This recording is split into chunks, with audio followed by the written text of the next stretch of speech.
Samuel como profeta.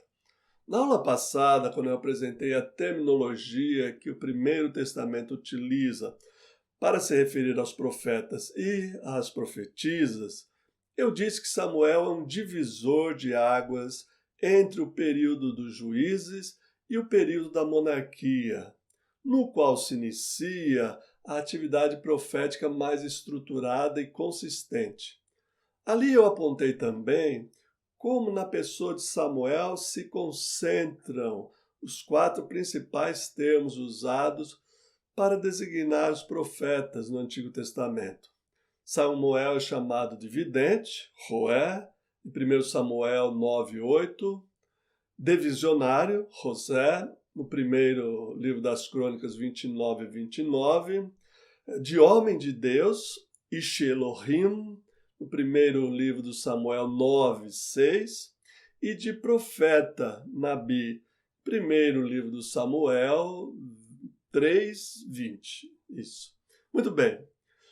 Para prosseguirmos no estudo do profetismo e apresentar Samuel como profeta, é necessário um esclarecimento prévio, que é a distinção entre os livros de Samuel e a pessoa de Samuel, ok? O livro de Samuel, que em nossas Bíblias está dividido em dois, é o nosso foco neste momento. A compreensão deste livro é muito importante para todo o desenrolar do profetismo, pois é exatamente nele que encontramos o nascimento do movimento profético em Israel. Deixa eu esclarecer um ponto importante sobre a divisão dos livros de Samuel e do livro ou dos livros dos reis. Os quatro livros, 1º e 2º Samuel, 1º e 2º Reis, aparecem como dois livros na Bíblia hebraica. O livro de Samuel não está dividido em dois, e nem o livro dos Reis também não está dividido em dois. Nós temos na Bíblia hebraica, que nós recebemos como herança dos judeus, vamos dizer assim, né? O livro de Samuel como um único livro e o livro dos Reis também como um único livro. Como as nossas Bíblias chegaram a esta divisão de 1º e 2º Samuel e 1º e 2º Reis? O que aconteceu foi o seguinte: uns 200 anos ou 300 anos antes de Cristo, o Antigo Testamento foi traduzido para o grego. Esta tradução é a famosíssima e muito importante Septuaginta, que eu já mencionei no início da aula. Esta versão foi feita no Egito, especialmente em Alexandria, a cidade fundada por Alexandre o Grande. Era uma cidade muito intelectual e abrigava a famosa Biblioteca de Alexandria. Lá os judeus de fala grega, diz a tradição, começaram a traduzir o Velho Testamento do hebraico para o grego. E esta tradução ficou conhecida, então, como Septuaginta.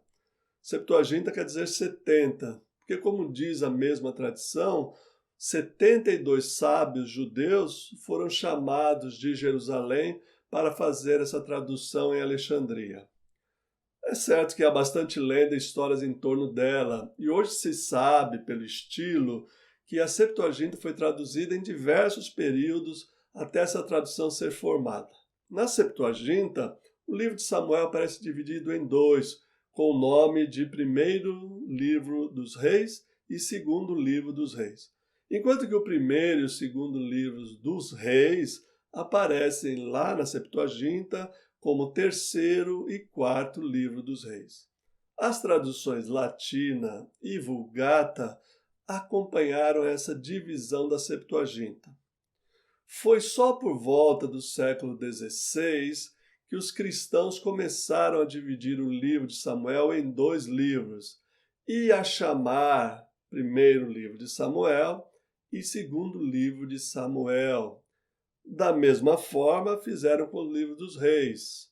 Foram divididos em dois e começaram a ser chamados de 1º e 2º livro dos reis. Mas a Bíblia hebraica ainda conserva um único livro de Samuel e um único livro dos Reis. Isso é só para que você saiba como esses livros foram divididos e de quem herdamos essa tradição de colocar 2 livros para Samuel e 2 para os reis. A consequência disso para a nossa leitura é bastante simples. É que esses 4 livros formam um único volume na sua perspectiva histórica, literária e teológica.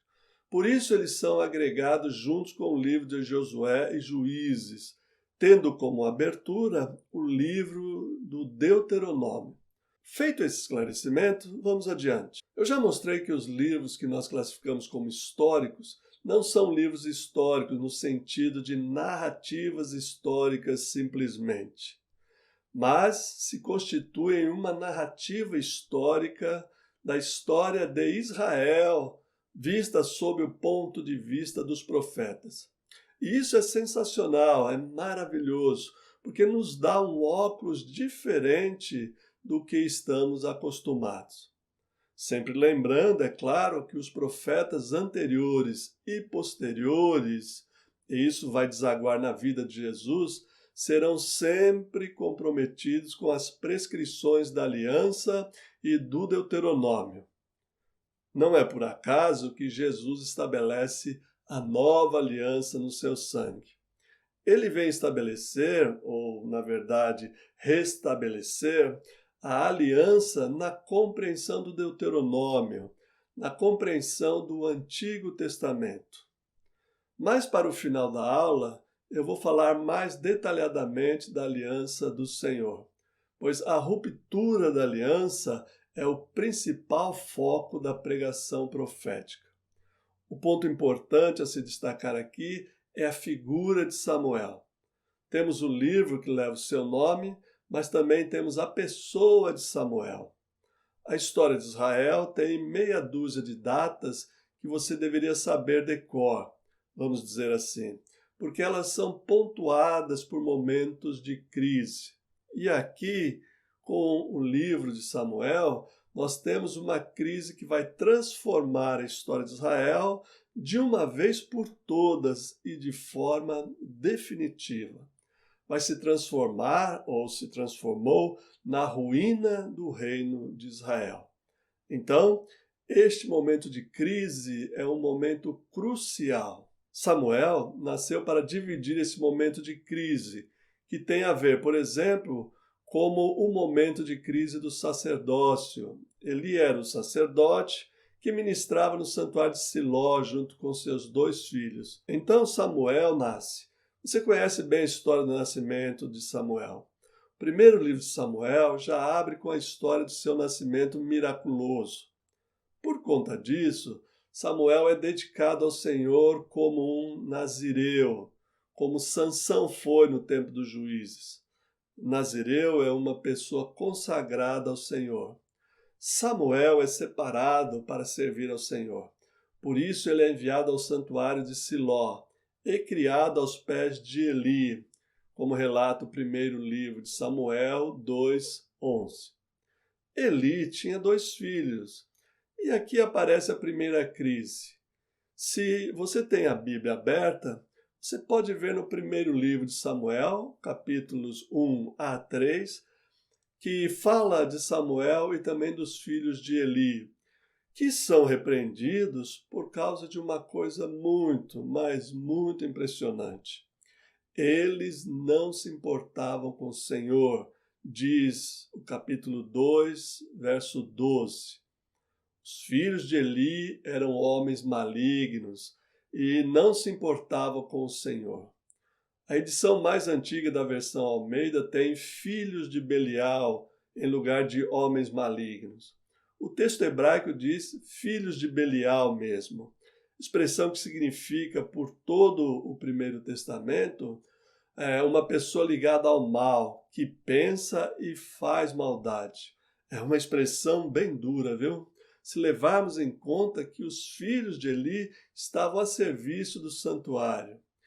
Isso não faz você lembrar de quando os escribas disseram que Jesus estava possesso de Beelzebu e era pelo maioral dos demônios que ele expeliu os demônios? Não há semelhança? Pois é, Isso é um insulto, entanto.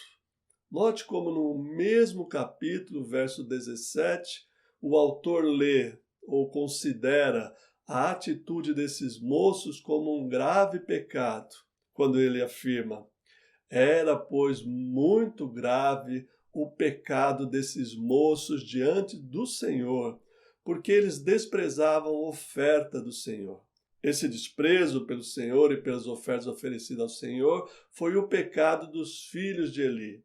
Eles realmente não levavam a sério o sacerdócio e os sacrifícios que faziam. É importante você saber que a caracterização dos atos dos filhos de Eli como pecado é uma tônica que vem dos princípios do Deuteronômio e vai se repetir nos lábios dos profetas todas as vezes que eles se referirem ao sistema de sacrifício do templo, tanto em Samaria, no Reino do Norte, quanto em Jerusalém, no Reino do Sul.